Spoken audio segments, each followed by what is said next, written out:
Dr. Pati is the Rockwell Professor in the Department of Design, Texas Tech University in the U.S. Listen to this. He has published and presented extensively on healthcare design and research internationally.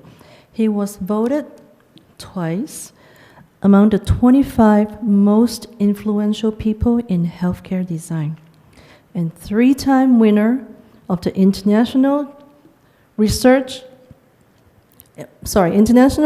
Project Award of the International Academy of Design and Health, our very own conference here. 3 times winner. But the one thing that I'm most proud of is we worked together for years in HKS. Dr. Pati was one of our vice president and the director of research.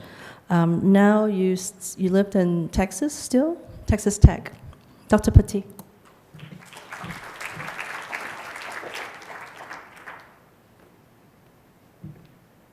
Well, thank you, Angela, for a nice introduction here. And as you mentioned, I have a background in architecture as well as research. So I look at, when I do research, especially in healthcare, I look at it from a designer perspective. Especially the duration I was in HKS, we would look at research questions and try to ask as to, if we do this research, are we going to produce actionable information for the people who actually design? So you will see that that gets reflected in most of my research work, including this one, although this is more of a little leaning on the fundamental side of research as opposed to direct application. Hopefully the next level will give us more actionable information.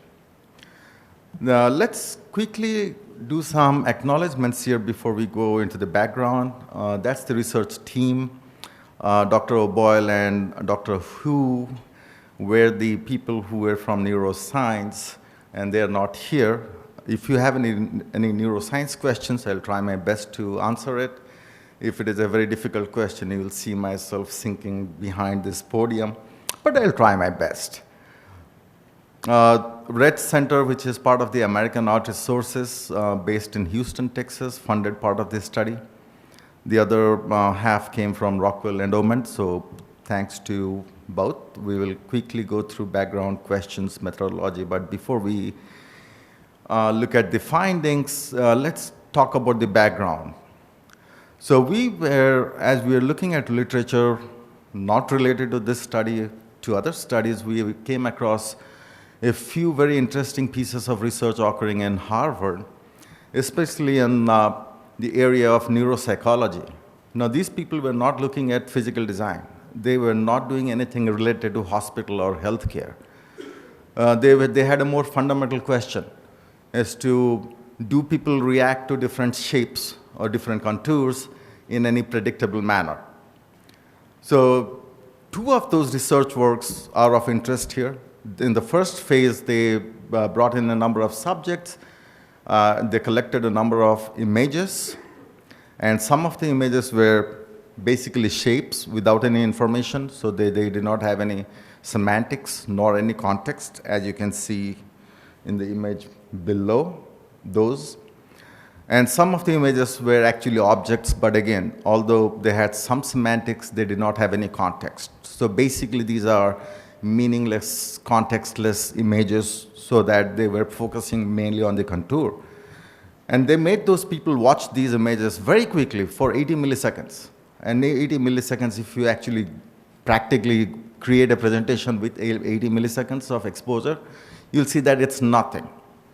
It goes off, it comes to your screen and goes off before you make any sense out of it. And they wanted to know whether people, they had 2 questions. One is, do you like it or do you not like it? Just 2 simple answers to a single question. They found that at the end of the experiment, more people liked curves as opposed to sharp contours, or objects with curved as opposed to sharp form. They wanted to take it to the next phase. They said, okay, we kind of make some sense out of it, why they may prefer curves. Let's see what's happening in the brain. So they did a fMRI study and did the same thing, but while people were looking at the images, they tried to understand what's happening in the brain. The hypothesis they had was more of a evolutionary nature. So they said because of the long period of time human beings actually lived in areas which were not human-made, were not built environments. We lived in, forest and the nature. Our first reaction to seeing anything, a visual perception, before the cognition kicks in. And that's one of the reasons they kept the images for 80 milliseconds. That is, before we even start thinking about what we are seeing, there is a precognitive reaction which is sort of hardwired into our system. And that precognitive is, should I stay or should I run? The fight and flight response. And they hypothesize that because in nature, most of the things which are of danger, that we perceive as danger, are sharp in form. For example, weapons that people used to use during the early days of human evolution. And that may be one of the reasons that why our brain is hardwired to like curvilinear shapes more than sharp forms. So with that hypothesis, they did a study with fMRI, and they found exactly the same things. I'm sorry. So they were looking at amygdala, which is part of the limbic system. For those of you who know neuroscience, they will understand what I'm, but let's make it simple here. So it's a relay center. So anytime we look at something and we have a fear response, amygdala is the area that should show activation. And as they did the fMRI study and they were capturing the activation of the amygdala, they confirmed their initial hypothesis. They saw that the amygdala was having higher activation, significantly higher, when people were looking at sharp images as opposed to curved ones. Now again, as I said, this has nothing to do with healthcare design, nothing to do with building design. They were doing a fundamental study. But that sort of triggered our question, because we are dealing with, when we talk about healthcare or hospitals or any aspect of healthcare design, we are talking about a very high stress, high anxiety environment, and people are afraid of it. Whether it be they, our patients or their family members, there is an element of fear. And it's not only about the patients, it's all about staff. There is high stress, there is a prevalence of fear, pain, anxiety.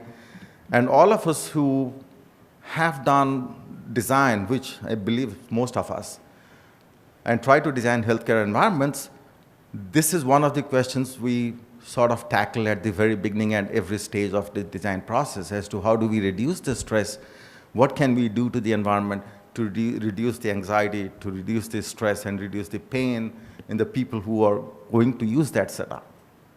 In fact, a lot of our questions or a lot of the time when we start designing hospitals, the first thing that comes to our mind is how can we make that first impression very nice? So in layperson term, we say, how can we make it very nice? How can we design a hospital so that the first time you see it, it feels like hopeful, you induce some kind of hopefulness in the patients and the family members, or reduce anxiety, make it more comfortable. All of those lead to the our common goal or objective of creating something that reduces the whole sense of fear and stress. And we deal with form. The first time we think about contours, or even without thinking about contours, the first time we take a pencil and start sketching out, even the conceptual sketch, we are talking about contours, we are talking about forms. So then the question is, if the Harvard study says that certain type of contours triggers fear and certain type of contours don't, then can we translate that, can we see that in real life environments? Now their study was very, very contextual and did not have any semantics in it, we understand that. And if you need to look at that study and try to translate that to healthcare and make some meaning out of it, we are dealing with real life environments with real meanings and so on. We had that challenge and we tried to overcome that challenge, but that was the main question. Our question was, as designers, as we begin to design hospital, and we do have this objective of making it less stressed, we are so much worried about the first impression. That is, as you are driving, as a patient, you are in the backseat of the car, you don't see the hospital. Nobody goes to a hospital on weekends for fun, so none of us actually have been to a hospital. Very few times we may have as family members, but not really all the time. So it is a unique experience for us. So what happens when you are driving and you don't see the hospital and suddenly you see it? What reaction do you have? Do you have reaction to stay or to flight? And same also with interiors and with the objects you see. And that was the question that we started this study with. So our question was, does exposure to curve versus sharp contours in healthcare settings produce systematic and identifiable patterns of amygdala activation and behavioral response? So we're looking at two different things. One is the objective activation pattern of the brain as opposed to subjective response of the subjects. And they were all healthy adults. We did not go for actual patients in this phase of the study, just to keep it simple and have a baseline. And the implicit hypothesis all the time as we started doing this study was we believed very strongly that we should see the same pattern of activation that we saw in that Barr and Neta saw in their study in Harvard. That for all kinds of environments, we should see, when people look at curved images, we should see less activation of the amygdala. As they look at sharp images, we should see significantly higher activation of the amygdala. The methodology that we used was we brought in 36 subjects in 3 age groups, 20 to 29, 40 to 49, 60 to 69, just to get the variations in it. All of these subjects, as I mentioned, were healthy. They were in sound health, right-handed, because we wanted to, based on literature, the brain activates slightly differently for left-handed people, not pregnant and with normal vision. They all lived in Texas or the neighboring states for more than 10 years. That was sort of a limit or a requirement we created just to make sure that we don't have cultural variations within the patients or within the subjects. And the setting was, of course, the Neuroscience Neuroimaging Institute at Texas Tech University. We're looking at two different things. So one is contour, and there were 3 kinds of contour that we created in the image set. One was sharp, extreme sharp actually on the right-hand side. If you look at a scale with curve on the left and sharp on the right, extreme curve and a balanced set of images. And then the content. And as you can see here, we had 5 kinds of content. One was objects that you see in day-to-day normal life as you walk in a hospital. The interior environment. Now, all of these, again, it was a very difficult task for us to come up with sets of images because of the conflation that was going on. Because by definition, interiors would have objects in it. So we were trying to keep the images as clear as possible, and as clear in the sense in terms of contours. And then exterior environment, landscapes, and control. The reason we had the control images, let me first tell you what the control images were. We went back to the same study that Barr and Neta did in Harvard and took some of their images and brought those as part of our image, one class of image that we wanted to look at. And the reason we wanted to do that was because their study was not contextual or did not have any semantics in it, and we were dealing with separate kinds of environment with a lot of meaning and semantics. We wanted to make sure that our balanced images, as I mentioned, we had 3 kinds of images, sharp, curved, and balanced. We wanted to make sure that our balanced set of images were almost same as the control set of images so that we are able to compare both the studies and extrapolate from there. These are some of the examples. Now, let me, there is a slide that mentions the sources of the images. We did, let me quickly jump to that slide and we'll come back here.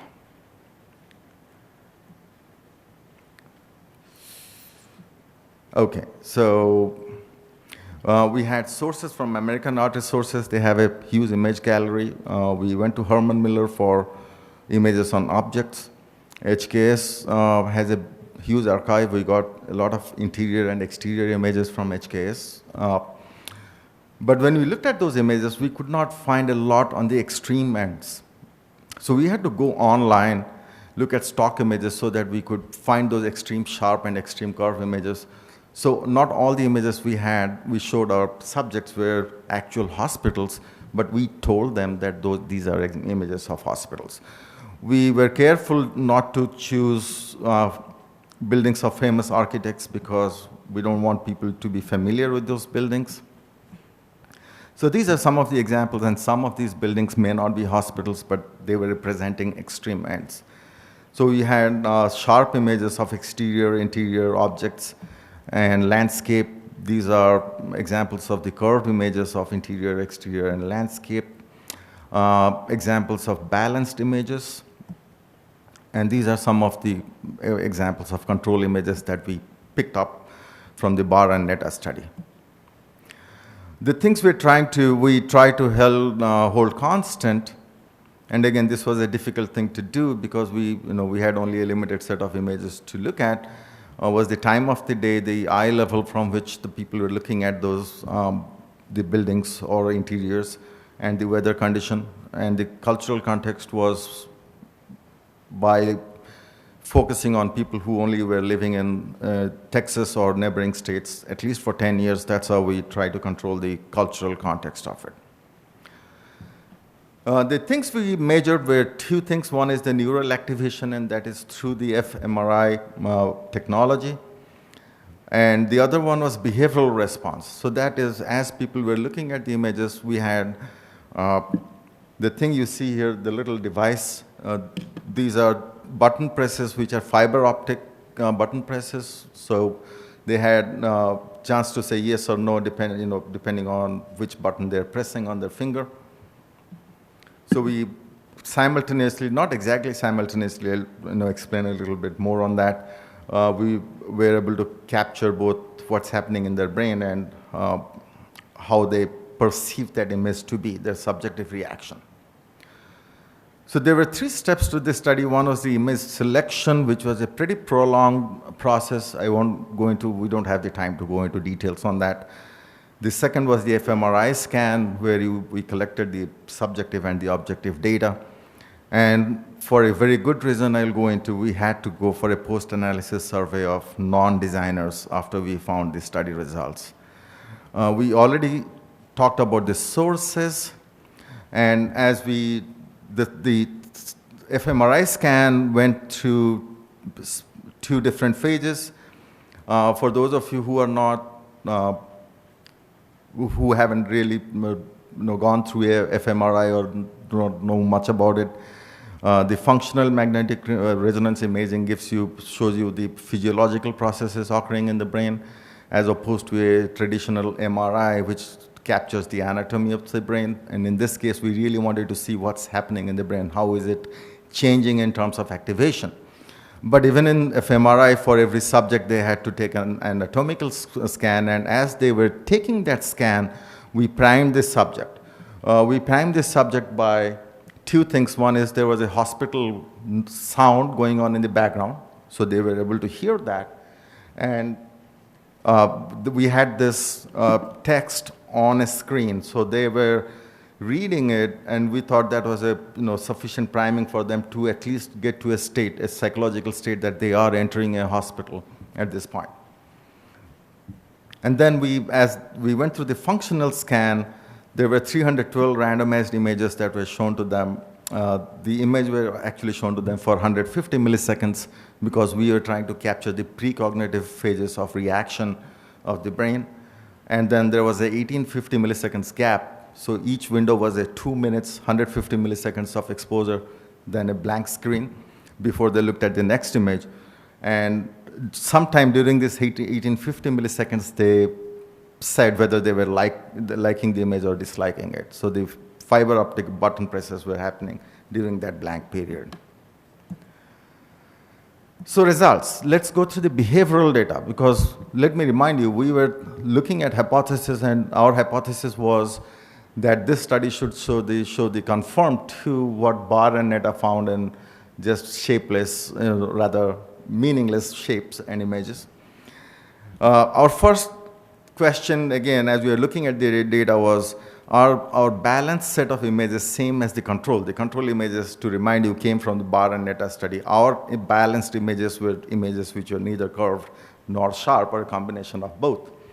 And we're pretty happy to see that they sort of confirmed the control images. There was no significant difference between likes and dislikes. And our balanced set of images, also there was no significant difference. That gives us a little more confidence that we have some good set of data here, and we can begin to relate our study to what Barr and Netta did in Harvard. Also, we are expecting that there should be significant differences in the sharp and curve categories here. We're happy to see there was a significant difference in like and dislike in the sharp. There was higher dislike, as you can see, 64% dislike for sharp images. Higher dislike for curved, but not statistically significant, but in the same direction, in the expected direction. Fantastic. Then that also was confirmed by this table shows basically that for every kind of content, you had objects, interiors, exteriors, and landscape. For each kind of content, if you notice, people were liking more the curved images as opposed to the sharp. So there was a higher degree of likingness, a subjective response to curved contours as opposed to the sharp ones. Then finally, we started looking at the amygdala activation. In case of objects, the sharpness elicited greater amygdala activation, which is in conformity with what Barr and Netta found. So these are hospital objects like your desks, chairs, and things that clinicians use. In landscape, again, it conformed Barr and Netta. The more curvy the landscape, the better it was. In terms of amygdala activation, there was more activation for sharp. The things changed when we're looking at interiors and exteriors. So when we were looking at interior images, or when they were looking at interior images, there were a sharper or higher amygdala activation when they were looking at curved as opposed to sharp. So the thing reversed. So there was more freer response if you basically go by neuroscience literature, and generally people agree that amygdala is activation of the amygdala corresponds to fear response in individuals or human beings. Then there was a higher fear response in case of when they were looking at interior and exterior images. And this table summarizes the whole thing. If our hypothesis was correct, we should have seen, in the case of interiors and exteriors, higher activation for the sharp. Everything else was fine. So this was preference. We saw everyone preferred the curved images. But let me remind you that the curved images, their subjective response was closer to 2 seconds after initial exposure. The brain scanning was occurring in the first 150 milliseconds. So the brain was reacting in a certain way, and their subjective response was slightly different in 2 of the cases after another 1,500 milliseconds or a little more than that. So the question is then, to summarize, curved images had a higher proportion of liking, which is conformity with Barr and Netta. The control or baseline images were neutral, and the balanced images were also neutral. Good set of data, and we can compare with the previous studies or extrapolate from there. The surprising finding was that while objects and landscapes were consistent with Barr and Netta study, the previous study, the exterior and interior reactions, amygdala activation, was completely opposite to what was expected. So what could be the reasons? One of the things, again, this is our hypothesis, the hypothesis of the team which looked at the data. And of course, we need several more studies to find out what this means. That possibly because as human beings, we evolved through landscape, not through the built environment. The building itself, the man-made structure, is so new to us. We encounter with buildings in such a different way that maybe our reaction, our initial fight or flight reaction changes drastically when we look at man-made structures or human-made structures like buildings as opposed to landscapes and objects within the landscape. However, you could say that for most of us, when we look at curved buildings with sweeping curves, we feel very happy. I mean, when you look at Frank Gehry's structure, it's not that, we don't feel any fear response to that. We feel very happy. Sometimes we feel so elated that we start crying. So what could be the possible reasons? One of the things that comes to mind is maybe the reaction depends on the setting type. Now, we have seen that in preference studies, art preference studies, people prefer art differently depending on whether they're healthy or sick. It could so happen that maybe we react differently to different kind of contours depending on where we are. If we are in an amusement park, probably we love to have more curves. Same with museums. That is, if we are going out to have fun, as opposed to if you are going to a hospital or a courthouse, and to some extent even airports, maybe curved building features gives us a slightly different kind of reaction, the initial, again, precognitive reaction, as opposed to what we expect or what we would like to see. And part of that reasons could be that in high stress environment, probably we are looking for more predictability. And if that is true, that comes to the third stage of data collection, because we had to go through this third stage. We brought in non-designers. They were not students of architecture or interior design or engineering, anyone who knows about buildings. And we created certain, several, you could say, dimensions here, which are related to what you call predictability in terms of familiarity, ambiguity, stability, and so on. To one group of students, we give the same primer. That is, you are in a hospital, and this is you expect to see hospitals. The other group of students, we did not.